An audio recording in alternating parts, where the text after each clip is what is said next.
Coming to you from 659 feet way up in the Appalachian Mountains in a quaint little village of West Virginia.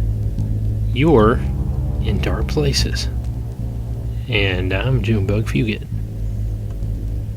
People have been wondering, where is Mr. Haunted? And I can't say right now, but he's working on a top secret little project, and it's going to be really good. You're going to love it. Do you have eggs? Yeah, the government's at it again, as if destroying all those food processing plants and price gouging everything imaginable, from lumber to whatever, to meat and stuff. Now they've deemed it necessary to kill off a bunch of chickens because of this imaginary bird flu. So, in order to save the planet, they have to kill every chicken they see. So now there's big chicken shortages and egg shortages and more price increases because the supply and demand and all that. So now you can buy some eggs for $8 a dozen. I guess beef doubled in price, so they had to figure out a way to make chicken double in price as well. So they came up with the bird flu. There was a bird flu back, I want to say like 2002, and the media tried to scare everybody up like they did with this COVID stuff, and people just were not buying it. Do you remember that? It's kind of just a big joke on all the late night talk shows and everything. The bird flu. And, you know, the public didn't fall for it. So they're going to give that another shot, and this time, instead of mainly infecting people like they pretended back then, they're saying that it's like affecting the birds and stuff. So chickens. My 4 chickens are currently on lockdown right now and safe and sound. And I guess beef is probably going to be doubling from its already doubled price again here, because out in Kansas there's mysterious cow deaths. Like 1,100 cows have dropped dead and nobody knows why, except for like possibly more intended government control and stuff like that.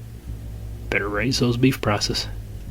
Try to get people to start eating more healthy food and quit buying all that beef and causing farts and everything else. We need to eat geoengineered food in order to save the planet. We've got all that fun stuff going on, and we also have something else in the news.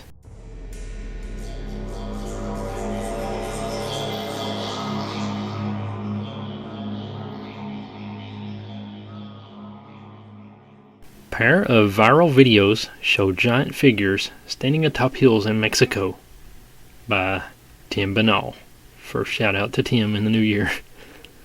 2 separate viral videos filmed in Mexico purportedly show what appear to be giant figures standing atop sizable hills in different parts of the country, according to a local media report. Thanks, local media report. The strangeness started late last month when a TikTok user uploaded footage seen below in the description. I'll put a link.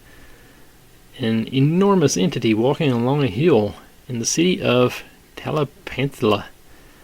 Although it is uncertain who filmed the video and when exactly the sighting occurred, it spread like wildfire on social media, with many marveling at the staggering size of the figure and wondering if it could have been a Bigfoot. Shortly thereafter, a second piece of footage showing a similar giant emerged online and also went viral. The other video, the second one I guess, is considerably clearer than the first and is said to have been filmed by an astonished truck driver as he was passing through the state of Aguascalientes.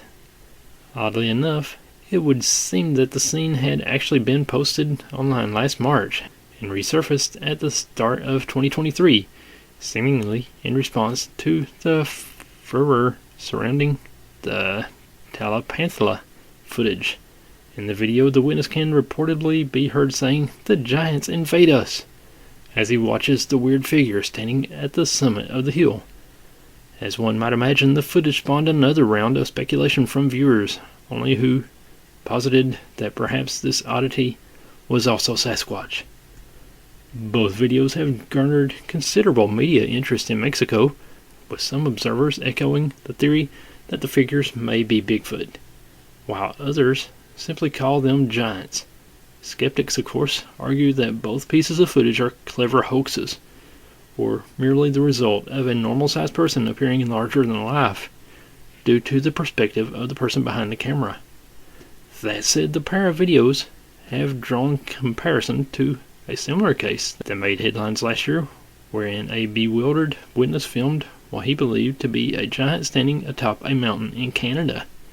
And I guess the guy that filmed the one in Canada had a bunch of men in black visiting him and death threats and everything, and then he finally disappeared and died under mysterious circumstances.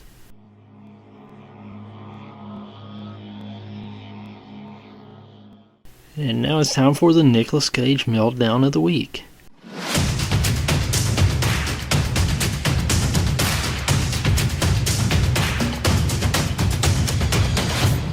Find it?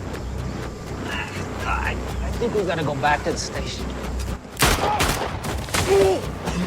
Have you lost your natural mind? Can you just hold on? Reception out here sucks. It's me. I got a problem.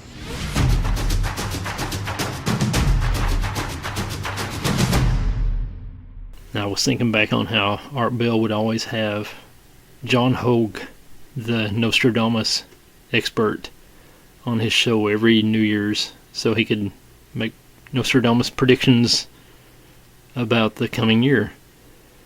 And I was always into it when I would listen to Art, and Art always made it sound real good, and I always loved listening to it. But thinking back on it now, Nostradamus is just, kind of lame. His predictions were like, 2 great tigers will see battle and one will fall. And, just kind of vague stuff like that, and nobody really knows what it's going to mean. So then, years later, they try to put it all together and say, oh yeah, this was when the king was assassinated. But, yeah, it's not. You just kind of make up what you want to with Nostradamus. But that got me thinking that it was always fun to listen to those predictions. And I figured that since we got us a brand new year and all, we'll talk about Edgar Cayce this week, also known as the Sleeping Prophet. Every year, large numbers of people are cured through the writings of a psychic healer, Edgar Cayce, who died in 1945. Why does this man's work retain its power so long after his death? David Christie Murray investigates. Thanks, David Christie. Unlike other psychic healers, whose very personal ways of curing others die with them, Edgar Cayce left a legacy of treatments and remedies still in use decades after his death in 1945. Thousands of his readings, the name given to the transcriptions of what he said in a trance to diagnose illnesses and prescribe for their cure, are on file and available for study at the Association for Research and Enlightenment at Virginia Beach, Virginia, USA. But Cayce was more than a healer. He was a prophet, a clairvoyant, and a theorist on reincarnation and Atlantis. His personal qualities of goodness and self-sacrifice made him beloved of his family and all who worked with him. Cayce was born on a farm on March 18, 1877, and was a loner as a child. Cayce was brought to church at the age of 10, where he became engrossed in the Bible. Over the next 2 years, he read it from cover to cover a dozen times. In May of 1889, while reading the Bible in his hut in the woods, Cayce said that he encountered a woman with wings who told him that his prayers had been answered. The woman asked him what he wanted most of all, and Cayce told his biographer Thomas Segru that he was frightened, but told the woman that he wanted to help others, especially children. He eventually decided that he wanted to be a missionary. Cayce said that the next night, after a complaint from his teacher, his father ruthlessly tested him on spelling and angrily knocked Cayce out of his chair. Cayce said that he heard the woman with wings tell him that if he went to sleep, they could help him. He put his head in his spelling book and then fell asleep. When his father returned to the room and woke him up, he knew all the answers and repeated everything in the book. He said that his father thought that he had been fooling him before and knocked him out of his chair again. Cayce said that he then studied all his school books that way by sleeping on them. This made him a genius at the age of 9, but it did not make him adjust to school any better, and he left for good when he was 15 years old. Around that time, he was struck on the base of his spine with a baseball and suffered great pain.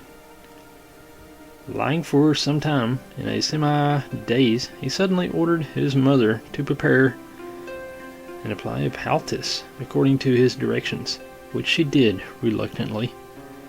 The next morning, he was completely better. The young Edgar Cayce worked as a sales assistant for the next few years. After his marriage to Gertrude Evans, who later became his most trusted associate in his healing work, he took a job as a traveling insurance salesman. While on the road in 1900, he lost his voice and spent fruitless months searching for a cure, trying orthodox doctors, chiropractors, hypnotists, anyone who might possibly be able to help. In desperation, about a year later, he agreed to consult a local amateur hypnotist, Al Lane. According to Lane, hypnotism had not worked on Cayce because he would not accept post-hypnotic suggestion. Lane came up with the idea that Cayce should make the post-hypnotic suggestion to himself while under hypnosis. It worked. Cayce diagnosed the source of his problem and cured it. He then cured Lane of a long-term ailment, again in a trance. This led Lane to suggest that the two worked together to cure others, but Cayce was not happy with the idea.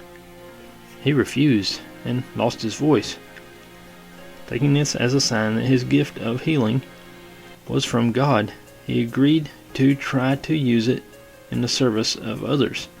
Thereafter, he found that if he stopped his readings or if he used his gift in any way contrary to his strong Christian tenets of right and wrong, he lost his voice or suffered severe headaches. At first, Lane hypnotized Cayce in the presence of those seeking help. Later, Cayce simply put himself into a trance and could treat the sick from a distance. All he needed was the name and address of the sick person. At the start of every reading, he was told, "You have before you the body of so-and-so. You will go over to this body carefully, noting its condition, and in any parts that are ailing, you will give the cause of such ailments and suggest treatments to bring about a cure." Cayce replied in medical terms, in which he understood nothing when he was in the normal state.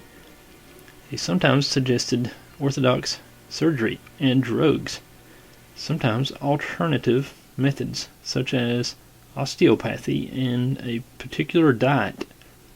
At times, the remedies were extraordinary, using ingredients and formula that had to be searched out. For example, he once prescribed the use of balsam of sulfur, which no chemist had ever heard of, but it was finally found in a defunct drug catalog 50 years old. However extreme or simple the remedies he suggested, they were transcribed and filed, eventually at the Association for Research and Enlightenment. Many have been analyzed and, it is claimed, established as valid. Without telling Cayce, Lane challenged a skeptical couple to keep a record of everything they did one day in Paris, and then asked Cayce to give an account of their activities. The accounts tallied, but the incident made Cayce mistrust Lane, and he decided to give up their partnership and work at something else. He lost his voice. Recognizing that his destiny was to heal others, but unable to earn a living at it because he would not charge, Cayce compromised by giving readings only on Sundays. This did not work for long. For an article in a Kentucky newspaper in 1903 brought him a torrent of requests for help, and he increased his readings. This interfered with his job as a photographer's assistant. So he opened his own photography shop to enable him to work when he chose, and to devote the rest of his time to healing. Cayce sometimes used his other psychic abilities. He was asked to solve a murder in Canada in 1906 by a local teacher who was interested in the case, and he helped lead the police to the murderer by clairvoyantly discovering the hiding place of the murder weapon. Thorough predicting the state of the stock and real estate markets, he helped a client make a financial killing, but this brought on a splitting headache that underlined his conviction to use his gifts only for helping those in distress. However, against his clairvoyant successes must be a sharp defeat. With other psychics, he failed utterly to throw light on a crime that made international headlines in 1932, the kidnapping and murder of the son of Charles Lindbergh, the aviation hero who was the first person to fly solo across the Atlantic Ocean. Once Cayce attributed blame for a railway accident to a trusted and experienced employee, and prophesied that there would be another fatal accident if he were not dismissed. Cayce's prediction was fulfilled, and the vice president who had refused to dismiss the employee was killed in the accident. But although he gave such precognitive readings, the sleeping prophet did not trust his own prophetic powers. Precognitions, he said, were fallible because the future depended on people's free will.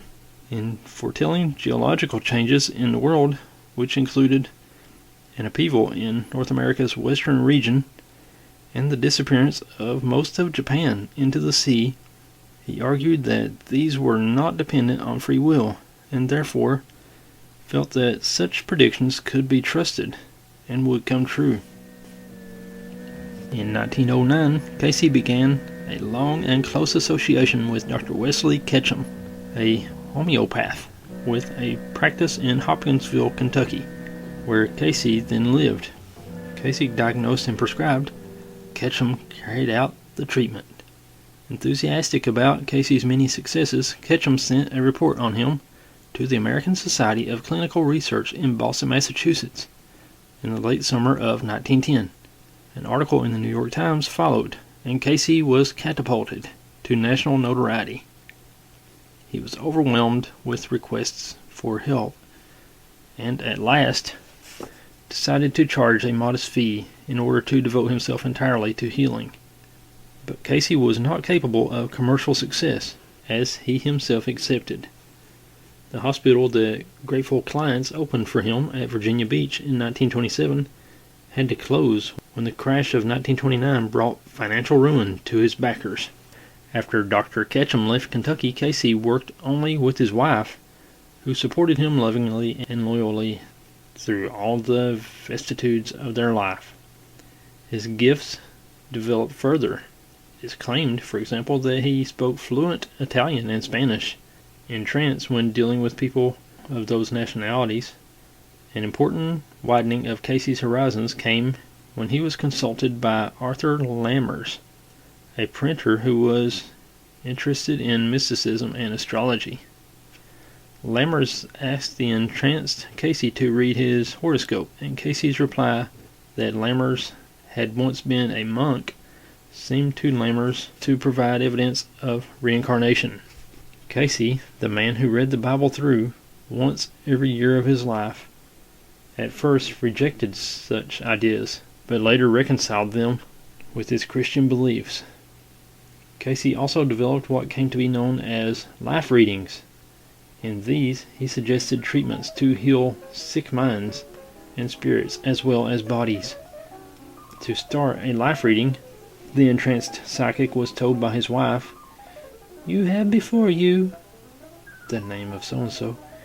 You will give the relation of this entity to the universe and the universal forces, giving the conditions which are as personalities latent and exhibited in the present life, also the former appearances on the earth's plane, giving time, place, and name, and that in each life which built or retarded the entity's development.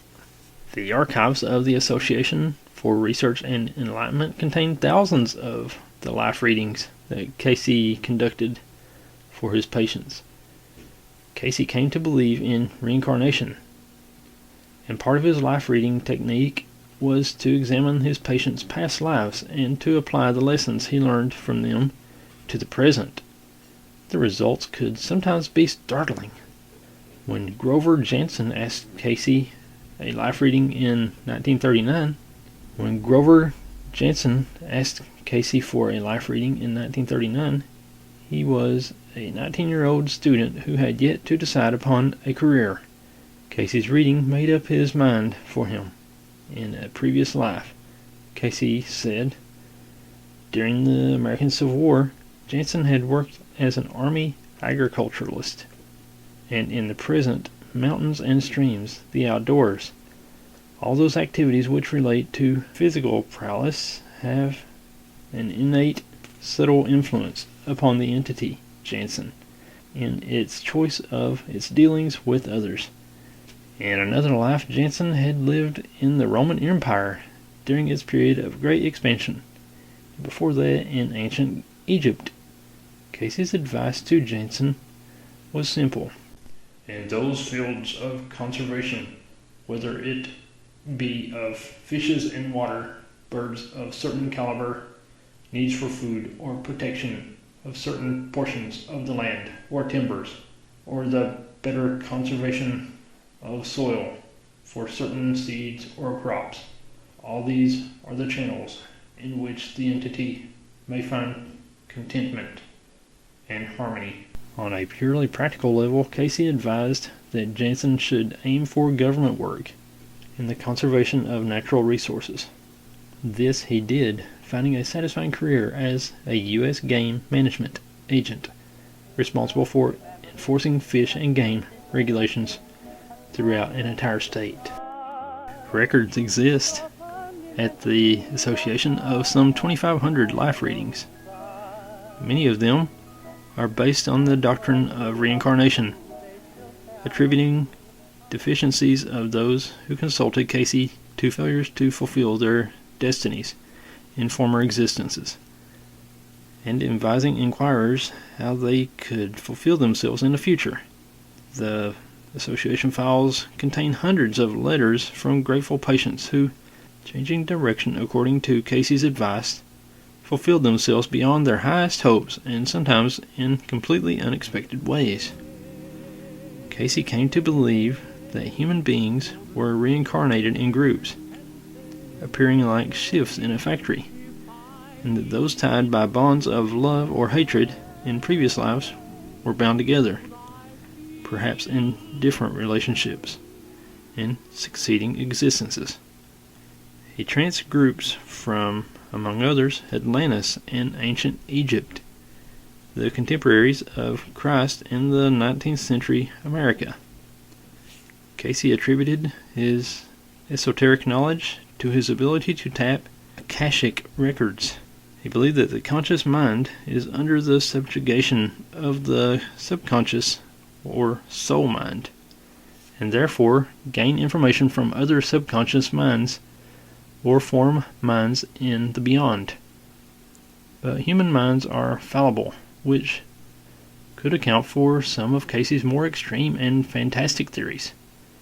For it would be wrong to regard Cayce as infallible because of his well-documented successes in healing. His biographies, all by admirers, tend to fall into this trap, offering somewhat suspicious excuses as to why he was wrong in, for example, the Lindbergh case. It would be equally unfair to judge him by some kind of sensational books about him, and by attacks such as that by the professional skeptic James Randi. In his article, Edgar Cayce, the Sleeping Prophet, a parody of Jess Stern's biography, The Sleeping Prophet, Randi rightfully pulls no punches in demonstrating Cayce's failure to the Lindbergh case, but he consistently ignores his many clairvoyant successes on record. In judging Cayce, two considerations have to be taken into account. One is that, so far as it is known, nobody has questioned his integrity. If he was mistaken on his beliefs, those beliefs were sincere, not the machinations of a hypocrite. Financial advantage was never a motive for Cayce, and he remained poor for the greater part of his life. He exhausted himself and died by giving too many readings for the distressed during the Second World War, and the affection and the respect expressed by people who knew and worked with him tell of an exceptional human being. The second consideration is that he willingly and deliberately left the records of his life's work on file at the association, which was established in 1931. They are open for research and use if desired. The good he did has not been interred with his bones, but is still available to succeeding generations. Edgar Cayce coined the term earth changes, and for some reason that would always get me all excited to hear Art Bell talking about those earth change predictions by Edgar Cayce. And whenever I talk about him on like Unsolved Mysteries and all that stuff, Sightings, I'd always get all into the earth changes. And it was a term to refer to the belief that the world would soon enter a series of cataclysmic events, causing major alterations in human life on the planet. This includes natural events, such as earthquakes, the melting of the polar ice caps, a pole shift of the planetary axis, major weather events, solar flares, and so on. He claimed that the polar axis would shift and that many areas that are now land would again become ocean floor, and that Atlantis would rise from the sea. The belief that the California coast would slip into the sea, a common feature of earth change predictions, originated with Cayce's alleged prophecies. In more recent times, self-proclaimed psychic Gordon Michael Scallion has issued a variety of prophecies centering on the concept of earth changes and publishes a monthly newsletter, the Earth Changes Report. Imagine the perfect video store. It would have a great selection, right? Right! Over 10,000 videos. 3 evening rentals, so no rush, no hassle. Fast checkout. 24-hour quick drop return. Open late every night. Well, the perfect video store Welcome to Blockbuster Video. is popping up all over the country. There's one near you. Blockbuster Video. Wow, what a difference.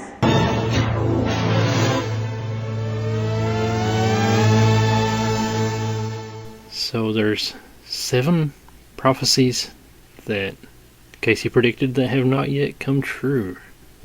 And here they are.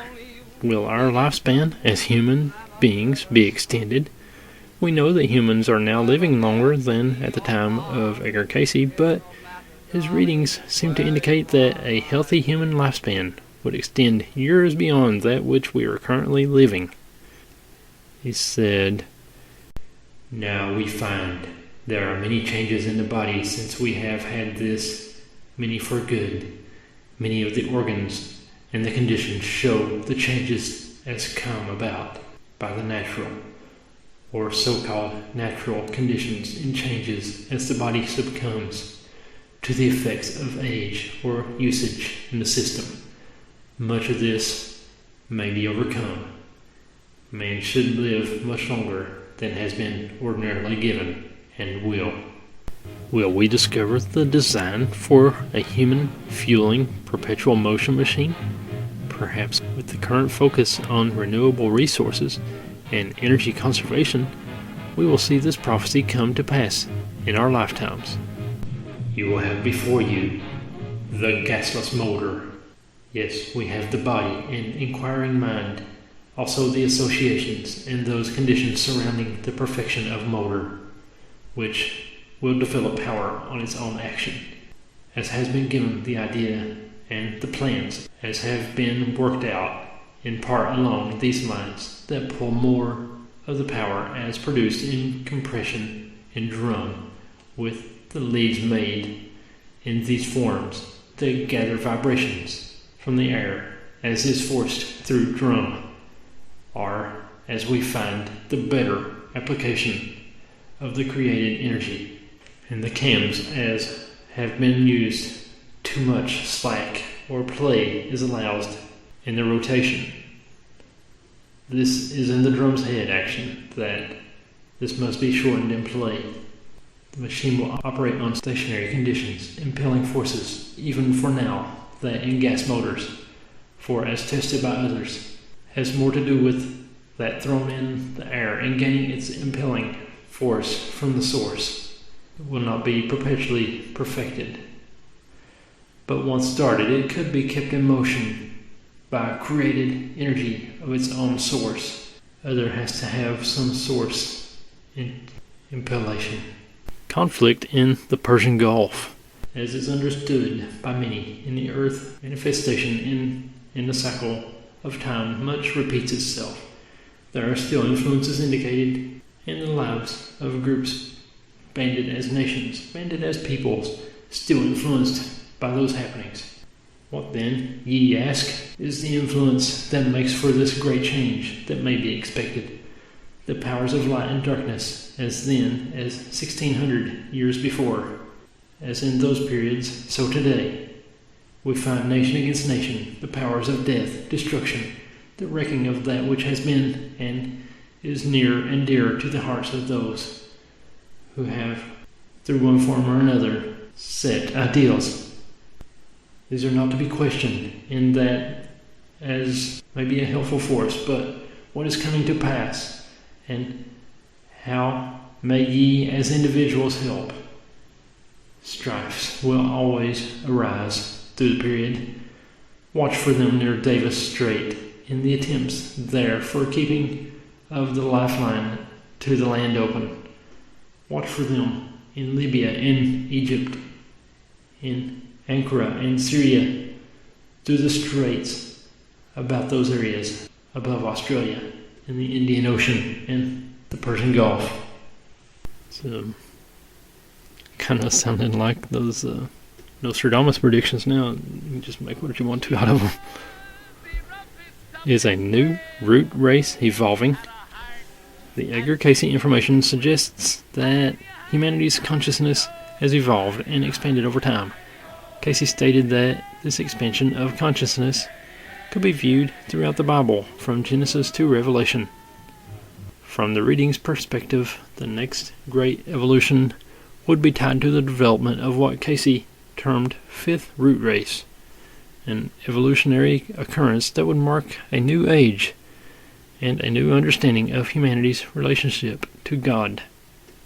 When a 52-year-old construction engineer asked about this expanding consciousness in 1942, Cayce commented that each individual had to essentially work with personal soul development in order to resonate to that new consciousness. You expect a new root race. What are you doing to prepare for it? You must prepare food for their bodies as well as their minds and their spiritual development. 10 years earlier, during a reading on the Great Pyramids in Egypt, Cayce suggested that an ancient Hall of Records will be discovered at a time signifying the manifestation of this new level of consciousness. Will the Hall of Records be discovered? According to these readings, the people of Atlantis became aware of the fact that their civilization was about to be destroyed. As a result, they hid identical records of the Atlantean civilization in Egypt and in the Yucatan. Numerous readings contend that this Hall of Records will be discovered, including a record of Atlantis from the beginnings of those periods when the spirit took form or began the encasements in the land, and the developments of the peoples throughout their sojourn, with the record of the first destruction and the changes that took place in the land between the Sphinx and the river. What is the shape of the world to come? Decades before the rest of the world was thinking about the numerous impact that China would have upon the global stage, Edgar Cayce predicted great things for China and its people. On one occasion, Cayce told a group of people that eventually China would become the cradle of Christianity, as applied in the lives of men. This suggests personal application of spiritual principles would become paramount to the Chinese people. Cayce then went on to caution that it would take a long time to manifest, but it was the country's destiny. Yea, it is far off as man counts time, but only a day in the heart of God, for tomorrow China will awake. On another occasion, when a 36-year-old book publisher asked about the destiny of China in 1943, just prior to his own trip to the country to serve in the capacity of a missionary, Cayce promised amazing changes in the country that would lead to more democracy and greater religious freedom.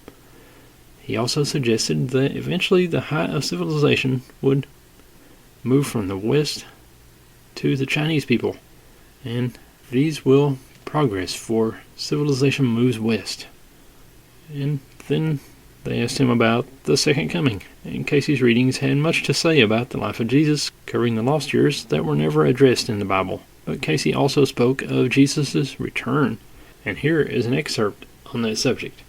Okay, they asked him what is meant by the day of the Lord is at hand, and he answered, "That has been promised through the prophets and sages of old time, and half time, and has been and is being fulfilled to this day and generation, and that soon there will again appear in the earth that one through whom many will be called to meet.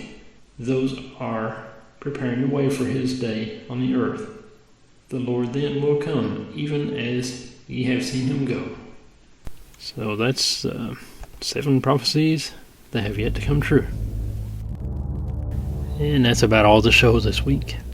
I just thought it would be kind of fun to look at some Edgar Cayce stuff, because I was always fascinated with that guy. If you've got any predictions for 2023, send us an email. We'd love to hear from you. indarkplacespod@hotmail.com. We'll see you again right here next week. God bless you and take care.